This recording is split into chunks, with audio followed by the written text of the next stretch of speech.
Hi, everyone. It's good to be here among very close friends, especially Abigail, someone who I consider my most important, my closest mentor ever. And it's really an honor just responding after Dennis Ross speaking about Israel, U.S. relations, person who literally wrote the books about it.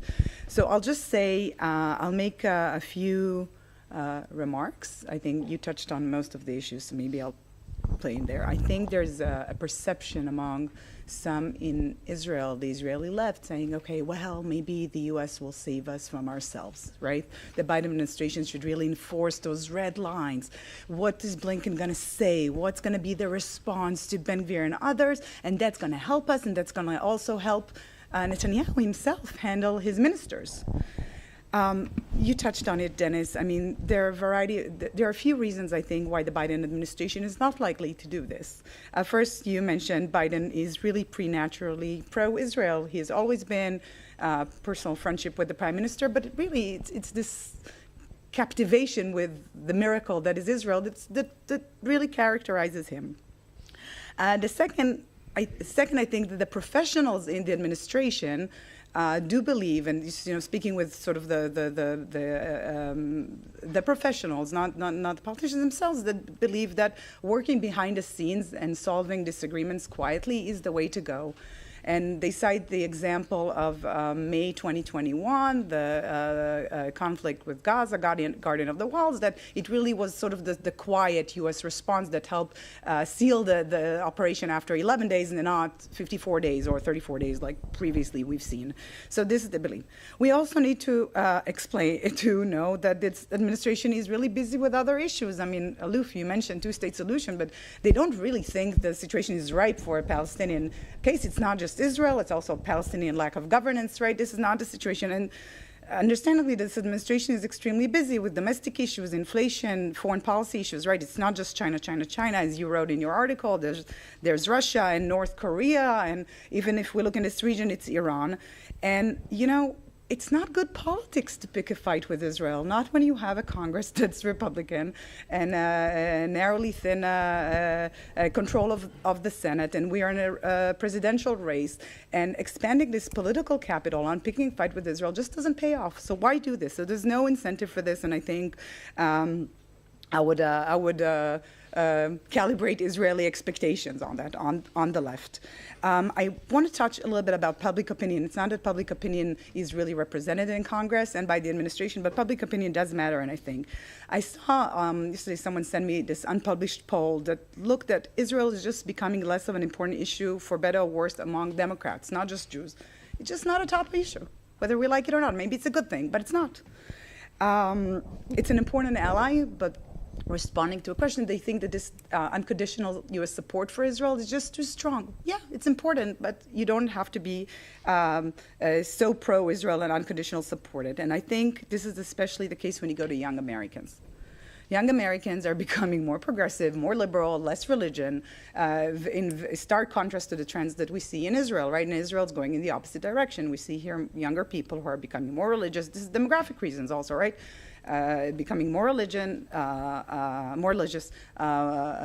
more conservative. The very concept of a nation state, the separation of state and religion, which becomes here a much more entrenched issue, is something that young Americans just don't believe in. So even before this government, we're seeing trends just going, there is a divergence of views. And there's domestic issues, and we'll talk about in a second if Israel is really going to change domestically in the ways that these coalition agreements could tell, and this depends on the implementation. And there are foreign policy issues, and S-400 is for, like we would say in Hebrew, mitkadmim, right? This is something that not everyone would know what you're talking about. But I'm just, the people that I talk to, I mean, there's Ukraine, and you can arguably, their interests and their values, but the weight that the U.S. and this administration in particular, but not just this administration, historically, the way that the U.S. puts on values is very different from the way that Israel puts on values.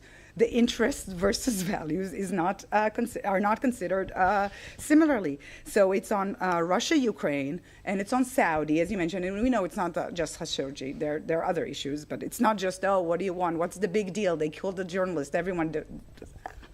It's not exactly that, but it's issues like NSO, right? Israel knowingly approving these things don't go unapproved, selling spyware to dictatorships that use it to pursue dissidents and activists and journalists. These are things that are on the minds of young Israelis. So we talk about the miracle and sort of the Israel that you know is really an expert on water and food technology and the tikkun olam and all those good things that you can see. But the sad truth is that the story of beautiful Israel is not the one that is being told, and it's not Hasbara. It has to do with actual actions that are being this. And I think this is something that we have to know that's happening. In terms of Jewish Democrats, and most Jews are Democrats, whether we like it or not, so most Jews are at odds with this government even before it was established, because some of them are very disappointed. They were let down on issues of religious pluralism before. And you mentioned the interview, I think, the telling interview with Ron Dermer now, Minister Dermer, about prioritizing non-Jews, basically, evangelicals, because sort of we lost the Jews. So this is the starting point. And it's not just about the Palestinian issues, right? It's the very principle of Israel as a liberal democracy. This is what I'm putting the Palestinians aside. And we can some say, oh, it's the progressive is the party, but it's not progressives. So I drove in my car on Sunday morning and I hear Alan Dershowitz, in an interview to an Israeli journalist, right? And Alan Dershowitz, I can't believe him saying that. He's saying if he were Israeli, he would go demonstrate, protest Saturday night because civil liberties are at risk. Abe Foxman himself warning, telling the Jerusalem Post, I don't know if you've seen this, but he's saying that it is critical that this government do not tamper with the democratic institutions and the legal systems and hurting the status of Christians and Muslims, that he would not be able to support it. And I don't know how many of you saw it, but in response to Yariv Levin's judicial reforms proposal, the Rabbinical Assembly, so it's the International Association of Conservative and Masorti Rabbis, issued a very, very severe statement. And I won't read it, it's a bit long, but they're basically saying we must do all we can not to allow the incoming government to damage the court. Okay, so you would say, what are they interfering with our political issues, but domestic issues, but they don't see it as a domestic issue because they say that if Israel is not a democracy, we will not be able to support it. So I think this is something that we need to say. It is shifting to the way more mainstream than we've seen before. And when you look at polling, you say, you know, there are polls that show that most Jews believe that you can be pro-Israel, but you can be also critical of Israel's policies. Whether this is going to be translated into Congress and the administration and actions, I know I'll be done in a moment, that depends on many, many other things. First of all, it depends on whether this government really implements what it says it will implement. And we don't know, so I want to give it the benefit of the doubt. The first week, we've seen some things that are scary, but it also, it depends on domestic issues and the foreign policy issues. But I think the goalpost has shifted. When you see Chris Van Hollen from Maryland taking the Shireen Abu Akleh case as far as this is not the squad, right? This is a different issue. In June 2020, I don't know if you remember, when annexation was on the front, you had 191 Democratic members of Congress added their names to the House letter. It was Ted Deutsch, Chakowski, Unearth. It ran the gamut between J Street and AIPAC Democrats. If this government brings back annexation in the same ways, we might see this. They could be more sophisticated now, right? It's going to be disguised as piecemeal, as improving just the lives of Jews in the West Bank. It's all bureaucratic. We're not really annexing. So it will be left to call and interpret what this actually means. But this is going to likely be transpire in actions. And I'll just say the last thing. When we're talking, Aluf, you wrote about also, I think when we talk about U.S. support to Israel, there are very different manifestations of it. But the two clear ones are sort of this unconditional protection, support for Israel in international organizations, the UN. The UN, I've advised them before, they do a lot of really good things, but there's no question it's a circus, it's not a pro-Israel, it's an anti-Israel institution. But the U.S. provides this cover and the shield because there's an understanding the situation is temporary, right? This is supposed to be temporary. And if it's temporary, we can protect it. But if it's going to be non-temporary, meaning you move the occupation of the West Bank from military to civilian, it's going to be hard for the U.S. to continue protecting Israel, and we've seen this before with 2334, but you also hearing these voices otherwise. And I'll just say on the security assistance, and maybe this is sort of the more constructive way. We're not so much talking about the MOU now. It's going to come to an end in 2028. I think we're going to hear more and more about it.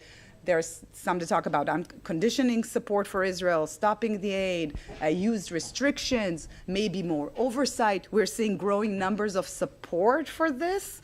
And this is just going to come more and more of this. And I would say that if I was advising the Prime Minister, which I'm not on this issue, I think maybe it's time for Israel, for Netanyahu to do what he did in the 90s with the civilian assistance and just voluntarily start weaning Israel of the security assistance. You can shift to a different type of MOU that is more geared toward also U.S. interest, maybe in the spirit of the Jerusalem Declaration that Biden signed with Bibi when he was here, on quantum, on climate change, on pandemics, on AI, on something that serves U.S. interests also. And Israel, with a GDP of $53,000 per capita, more than Canada, more than France, it can do without it if it still can get the access to U.S. technology, but not that one. So on.